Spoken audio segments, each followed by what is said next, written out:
سؤال ناس كتير سألتهولي في كومنتات: هل العقود الإيجار القديم ال59 سنة تشملها نصوص الإيجار القديم القانون اللي هو اتعدل؟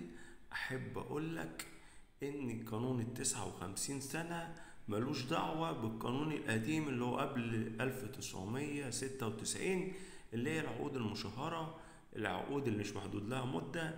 اما عقود اللي هي ال59 سنة، خلي بالك ما تنساش تعمل شير الفيديو ده لأي حد قاعد في إيجار قديم وانت بتتفرج عليا. انا عارف ان في ناس كتير قاعدة عقد 59 سنة.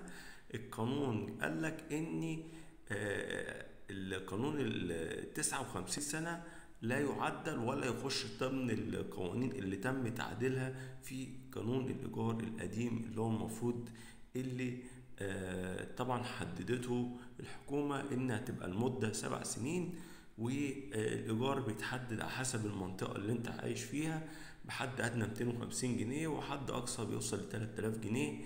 وطبعا قانون ال59 سنة قالك ان العقد شريعة المتعاقدين. انت حضرتك واخد عقد مدة، هتستلم الشقة يوم كذا، وفي نهاية العقد بتاعتك هتسلم الشقة في السنة اللي انت محدود لك في العقد فيها.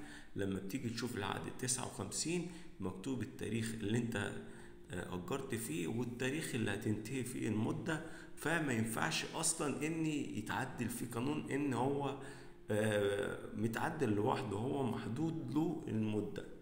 احنا بنتكلم دلوقتي إن العقد ده محدود له المدة، فمش هيخش ولا هيتم تعديله أبدا خالص، عشان ده عقد شريعة المتعاقدين. انا متفق مع صاحب البيت ان انا خدت 59 سنة، استلمتها مثلا سنة كذا وهسلمها سنة كذا وخلاص وخلصنا، مفهوش اي تعديل ومحدش يخاف. كل اللي قاعد في ايجار 59 سنة ما يخافش، انت في الامان. وكالعادة عشان تكسب ثواب اتدلع الخير كفاعله، اعمل شير عشان نقدر نوصل الخبر ده لناس كتير ممكن تكون قاعدة قلقانة وخايفة ان هم قاعدين في 59 سنة. احب اقول لهم ما تخافوش، انتوا في امان ومفيش اي تعديل فيه.